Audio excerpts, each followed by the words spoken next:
Hello friends, बहुत दिनों बाद आप लोगों के सामने हुआ हूँ। आज श्री कृष्ण जन्माष्टमी है। आप लोगों को बहुत बहुत बधाई।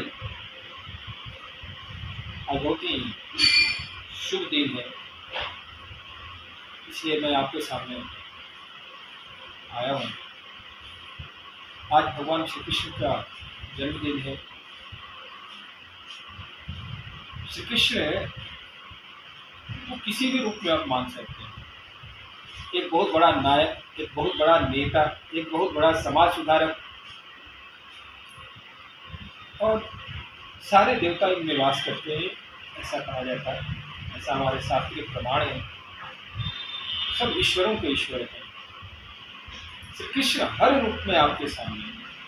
श्री कृष्ण का जीवन चरित्र बहुत ही अनुकरणीय। कृष्ण सिर्फ एक ईश्वर ही नहीं, सिर्फ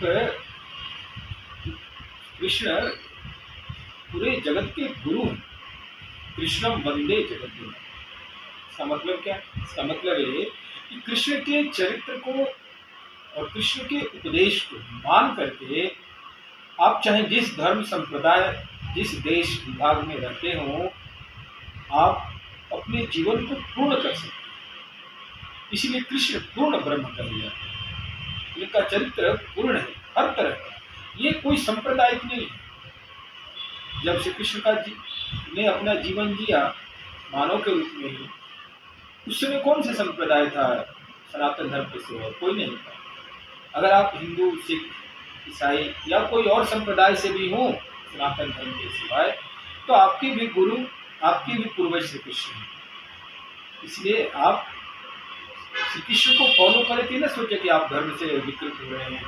आप अपने पूर्वज के स्टेटमेंट को फॉलो करें।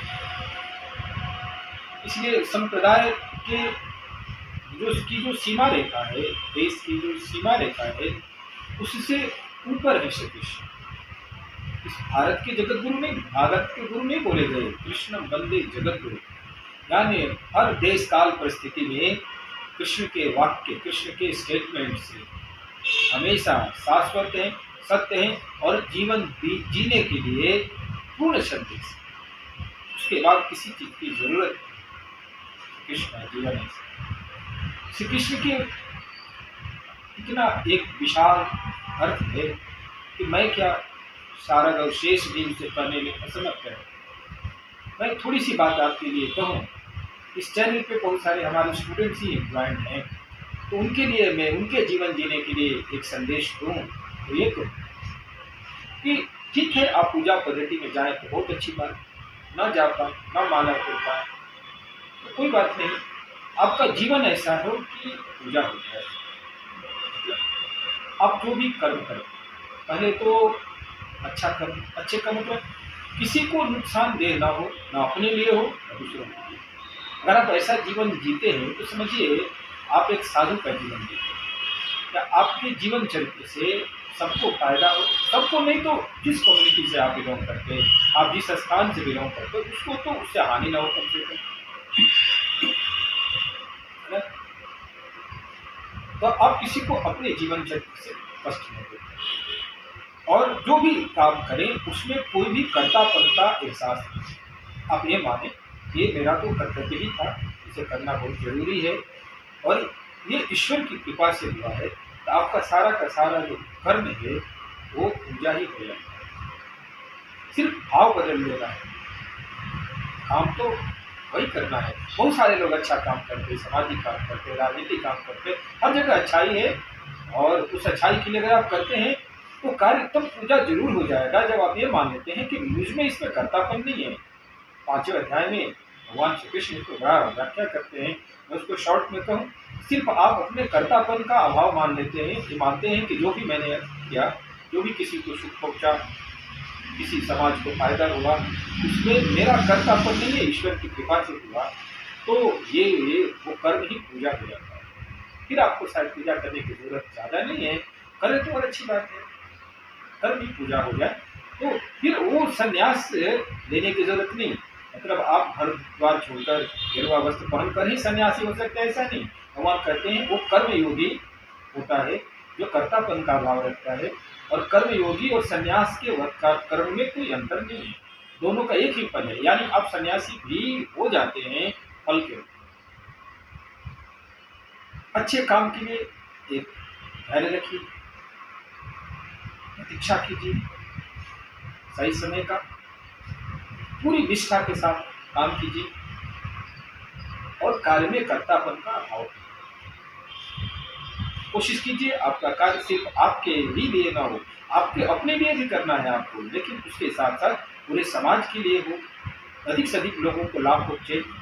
तो आप सन्यासी भी हैं, आप कर्मयोगी भी हैं, और सचमुच में यही ज्ञान भी है।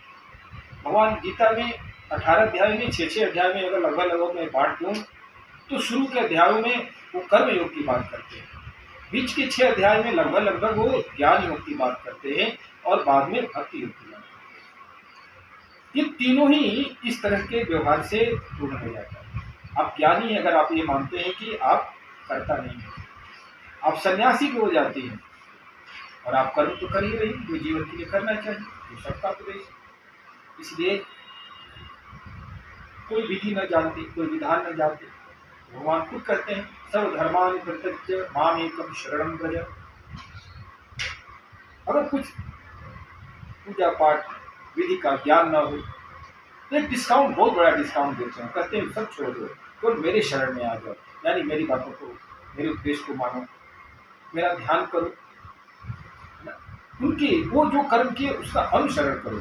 ये गुरु है, और मैंने कई बार बोला है कि गुरु के जीवन का पूर्णतः अनुसरण किया जा सकता है।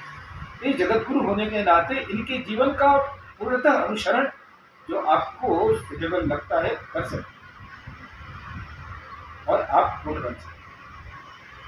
तो वैसे तो आजकल ध्यान की बड़ी प्रथा चली है, अलग अलग संप्रदाय तो नहीं कहूँ, लेकिन अलग अलग योगियों के द्वारा बहुत अच्छा काम हो रहा। कुछ इन विगत 10 वर्षों में जो ध्यान पे काम हुआ है वो कुछ नहीं। भगवान कृष्ण खुद ही योगेश्वर, भगवान शिव को हमारे धर्म में योगीश कहा जाता है, और कृष्ण को योगेश्वर कहा जाता है। ये योग एक के ही ईश्वर है, योगेश्वर। यत्र योगेश्वर कृष्ण यत्र पार्थ धर्म, ये योगेश्वर है श्री कृष्ण।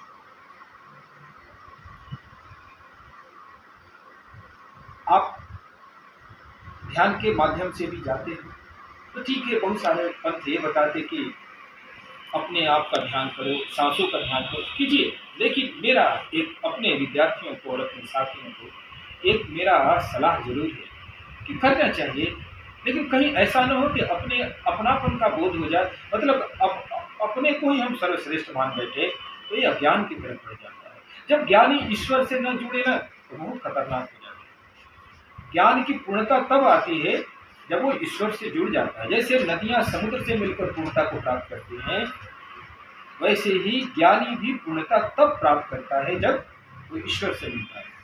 नहीं तो रास्ते से भटकने का ज्ञानी को सबसे ज्यादा खतरा है। तो अगर आप योग में हैं तो आप जरूर, चाहे 5 सेकंड, 10 सेकंड, 5 मिनट, 10 मिनट, घंटों, आप श्री कृष्ण को या ईश्वर को या जो भी आपके और भी अगर कोई है तो वो सब कृष्ण के ही अंश है, या कृष्ण के अंग है, मैं ये मानता हूँ। तो अगर कृष्ण के आप अनुयायी हो नहीं हो तो हो भी जाइए, और उनके चरणों का ध्यान कीजिए, उनके किसी भी अंग का ध्यान कीजिए। उनके चरणों में बहुत सारे 48 चिन्ह हैं, 48, लेकिन मुख्य 4 चिन्ह जो हैं, अंकुश जो कि हाथी का जिसे कब्जा किया जाता, मन रूपी हाथी को कब्जा करने के लिए भगवान के चरणों में अंकुश का चिन्ह है, उसका ध्यान करने से मन जो चंचल है, जो जिसको काबू में करना अर्जुन भी करते हैं, जो ईश्वरीय अंशी हैं, बहुत मुश्किल है, उसको भी काबू में किया जा सकता है। दूसरा, वज्र, इंद्र वज्र से पहाड़ों तक को तोड़ देते हैं। आपके जो पाप के पहाड़ हैं उनका क्षय होता है वज्र के, भगवान के चरणों में वज्र के ध्यान से। पद्म जो आपको बहुत खुशी देता है, शांति देता है, कमल का चिन्ह। और ध्वजा जो आपको शौर्य, वीर और विजय देता है संसार रूपी युद्ध में। तो मुख्य रूप से भगवान कपिल जो श्रीमद् भागवत में अपनी माँ को शिक्षा दे रहे, एक तरह से माँ को बेटा ही शिक्षा दे रहा है, गुरु बना है, और बड़ा भगवान को तुल्य कहा जाता है कपिल देव को। तो कहते हैं कि चार मुख्य रूप से चार चिन्हों का ध्यान किया जाए। आपको जितना भी समय मिले, चलते चलते, बैठते बैठते, तो जरूर नहीं कि आप आसन पे बैठे ही, समय है तो जरूर बैठे, विधि का अनुगमन करना चाहिए। न हो तो चलते चलते भी भगवान के चरणों का ध्यान करें, उनके शरण में आना है। उसके बाद वो सब आपका संभाल लेंगे। कहाँ किस चीज़ का ज्ञान चाहिए, कहाँ किसकी सहायता चाहिए, ये मैं बहुत सारे संतों को देखा हूँ, अपने गुरु को देखा हूँ, और गुरु कृपा से जो ज्ञान मिला, और अपने जीवन का जो कुछ ऐसा अनुभव है जिसके आधार पर मैं कर सकता हूँ, इस पर खुद ही वो रास्ता देते, वो शक्ति देते, जिसकी जरूरत है वो सब दे देते, अगर आप उनके शरण में होते हो तो। मैं सिर्फ पढ़ करके बातें नहीं कह रहा हूँ, अनुभव है, अनुभव हर सबसे शेयर नहीं किया जा सकता, लेकिन ये कर सकता हूँ कि इसमें बहुत सत्यता है, क्योंकि मैंने खुद देखा है। तो आप सब करें, जो करते हैं वही करें, जीवन और संसार छोड़ने की कोई जरूरत नहीं। आप भगवान के शरण में ध्यान पूर्वक, या उनके उनके बातों का अनुगमन करके आ जाए। श्री कृष्ण प्रेम अवतार है, वैसे तो सारे ही गुण उनमें हैं, 16 कलाओं से विद्यमान है, 16 कला अंतिम कला है, उसके बाद कोई कला नहीं, इसलिए पूर्ण ब्रह्म है, भगवान के पूर्ण अवतार हैं, स्वयं ईश्वर हैं। सत्य, प्रेम, करुणा, त्याग, त्याग बहुत सारे गुण हैं, उसमें सबसे जो उनका जो प्रमुख गुण माना गया वो प्रेम माना गया। प्रेम का सही अर्थ कीजिएगा, सत्य है, प्रेम है। कभी कभी ऐसा धर्म संकट आ जाता कि प्रेम के कारण आपको अपना सत्य छोड़ना पड़ सकता है। प्रेम के कारण कभी कभी लगता है कि आप कठोर हो गए, यानी करुणा छोड़नी पड़ सकती है, तो आप प्रेम के लिए इन दोनों चीजों को भी छोड़ सकते हैं, सत्य और करुणा को भी। क्यों? क्योंकि सब प्रेम की रक्षा के लिए है। अगर आपको लगता है कि यही बाधक कभी कभी ऐसा धर्म संकट आए हो जाए, एक उदाहरण लीजिए, जब जो उनके पिता हैं वसुदेव जी, वो हमेशा सत्य बोलते थे, कंस जैसा आदमी भी इनके सत्यता पर विश्वास करता है, और कहते हैं कि मैं अपने सारे पुत्रों को दे दूंगा, तो मान लेता है कि अगर वसुदेव कह रहे हैं ना, वसुदेव मतलब श्री कृष्ण के पिता, उसके शरीर के पिता, तो वो कहते हैं कि ये सब झूठ नहीं बोल सकते, जरूर करें। लेकिन फिर भी जब 8वां जन्म होता है भगवान का, उनके 8वां पुत्र जन्म होता है, तो वहाँ वसुदेव जी कंस को कहे हुए वचन के अनुसार नहीं देते, उसको जाकर के नंद बाबा के घर में छोड़ाते हैं। तो लोग कहते हैं कितना सत्यवादी, भगवान के पिता और खुद असत्य का, यानी झूठ बोले। नहीं, वो झूठ नहीं है, क्योंकि सत्य क्या परिसीमन आप शब्दों में मत कीजिए, सत्य किसी शब्द में नहीं अटता है। सत्य अपनी पूर्णता ईश्वर श्री कृष्ण में प्राप्त करता है, जहां एक तरफ शब्द है जिसमें सत्य की का परिशमन किया जा रहा, और एक तरफ सत्य खुद ईश्वर बनकर खड़ा है। तो आप बताइए किसकी रक्षा करनी ज्यादा जरूरी है, शब्द की, या सत्य जब खुद शरीर धारण करके ईश्वर रूप में आया है उसकी? तो वहां मैं जो मेरा विचार है उसके अनुसार वसुदेव जी ने सचमुच में सत्य की रक्षा की, बड़े सत्य की। हमारा धर्म कहता है कि विशेष धर्म के कारण साधारण धर्म को छोड़ा जा सकता है। कभी कभी लोग भीष्म पितामह पर उंगली उठाते हैं कि द्रौपदी के सामने, या और जब कई जगह अपने हस्तिनापुर की रक्षा के लिए उनको जो करना चाहिए वो नहीं कर पाए, शायद शायद उन पर एक कलंक लगता है, और ये लगना नहीं चाहिए। क्यों? हस्तिनापुर की रक्षा करेंगे, उनकी प्रतिज्ञा है, उनका धर्म था। लेकिन जहां पे सत्यवादी था, जहां पर धर्म पर खुद ही संकट हो गया था, तो वो विशेष धर्म की रक्षा के लिए साधारण धर्म का परित्याग कर देना चाहिए, मेरा मत है। मैं इसमें शास्त्र से अलग जा रहा हूँ नहीं, मुझे पता नहीं, लेकिन मैं सुना हूँ अपने गुरुओं से भी, गुरु से भी, कि साधारण धर्म को त्याग देना चाहिए अगर विशेष धर्म संकट में, उस साधारण धर्म के कारण होता है। कभी धर्म से धर्म का, कभी एक छोटे धर्म से बड़े धर्म का भी संकट होता है। जब हो ऐसा, विशेष धर्म का ख्याल रखना हमारे जीवन का कर्तव्य हो जाता है। मैं संक्षेप में बातों को करूँ, आप प्रेम में रहिए। आप अगर आप पूरे संसार से प्रेम करते हैं, किसी से कटुता नहीं दिखाते, आपको सब कोई अपना मित्र समझे, आपका विरोधी ना हो, ये संभव नहीं। आप कुछ भी करें, आप दिया जलाएंगे तो अंधेरा तो उठेगा ही उठेगा, आप बना नहीं सकते, आप सबको खुश नहीं रह सकते, लेकिन ये तो कर सकते कि मैं किसी को दुश्मन न मानूं, चाहे लोग माने, तो सारे लोग आपको मित्र माने, वही फल आपको मिलता है, उसका वही रिजल्ट है। जिसे आप अपने मन से ये कहते हैं कि मेरा कोई दुश्मन नहीं, अगर आप मान लेते हैं तो इसका मतलब आप किसी को दुश्मन नहीं मानते, यानी आप सबको प्रेमी समझते हैं। यही ईश्वरीयता है, यानी आप ईश्वर के सच्चे भक्त हैं। पूरे संसार को प्रेम में हुए, किसी को अपना दुश्मन न मानिए। लेकिन ध्यान रखिएगा, कृष्ण भी कहीं कहीं कठोर दिखते हैं, कर्ण को मारना है, अर्जुन को कहते हैं मार अर्जुन मार। क्यों?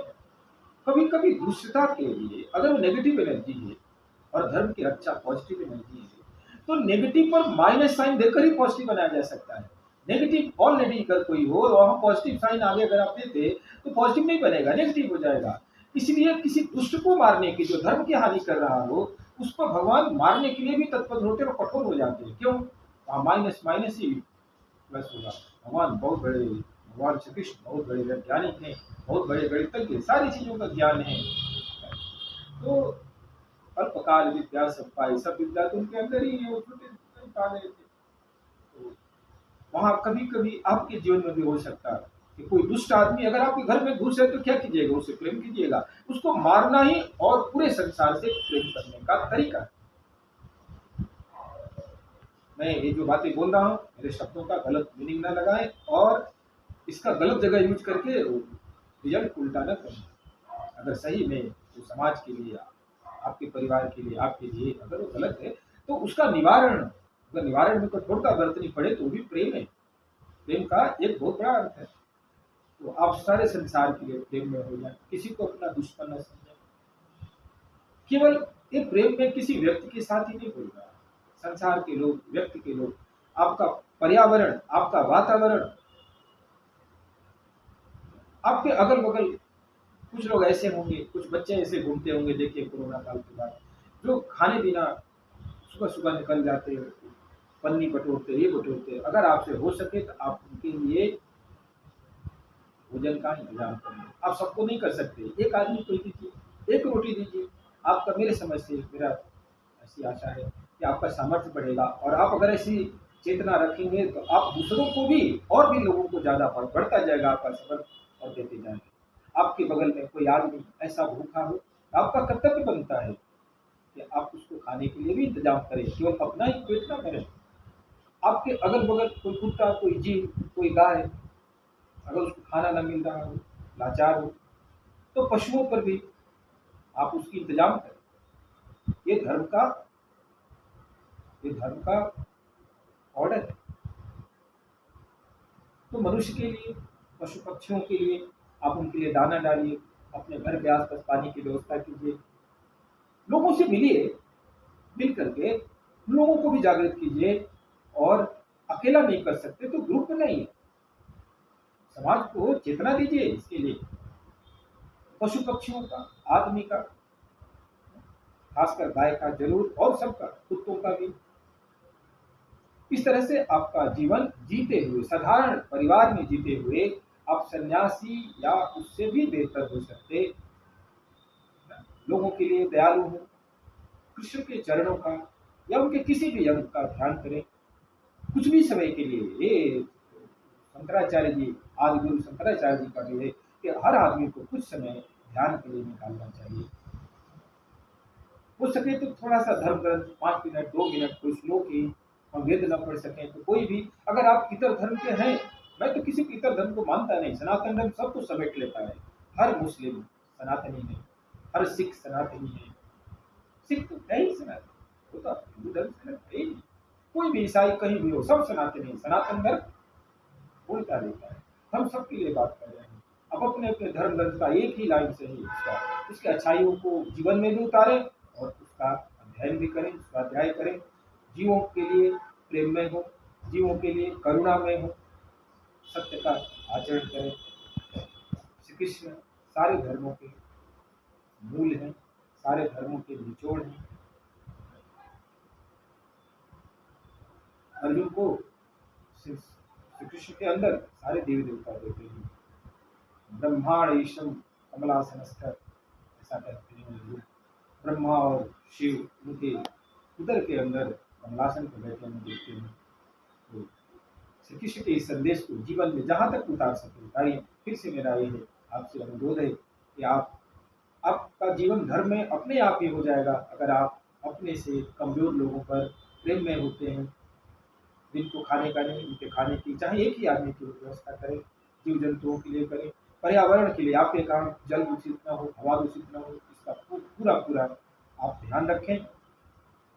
आप किसी भी सन्यासी से कम नहीं है, आपका जीवन खुद ही सन्यास के ज्ञान में है और कर्म में हो जाएगा। ये कृष्ण का पूर्ण रूप से अनुगमन। जय श्री कृष्ण। मैं खुद भी वैसे संप्रदाय की बात करूं तो हूँ संप्रदाय का भी हूँ, मैं वैष्णव धर्म का हूँ और मैं श्री संप्रदाय का हूँ, जिसके प्रमुख संत श्री रामानुजाचार्य हुए और श्री तन्नी स्वामी जी विश्वक सिंह हुए। आज वर्तमान समय में जीएस स्वामी जी जो बक्सर से हैं, आज पूरे देश में हर जगह धर्म की प्रचार कर रहे हैं। मैं उसी संप्रदाय से बिलोंग करता हूँ, लेकिन मैं एक संप्रदाय के अंदर नहीं हूँ। और उस हर संप्रदाय को भी अगर विस्तार से देखा जाए तो एक ही अर्थ है और सब एक दूसरे के सीमा को लांघ करके और पूर्ण हो जाए।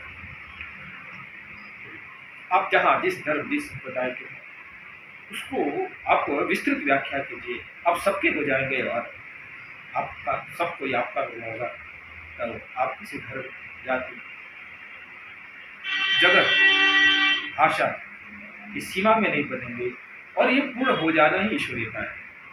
ईश्वर का भक्त ईश्वर जैसा है और ईश्वर बनने के ये तरीके हैं। आप सबका हुए, किसी न किसी दिन सब आपका हो जाए। जय श्री कृष्ण। बहुत बहुत बधाई। श्री कृष्ण का हुई, श्री कृष्ण आपके जय।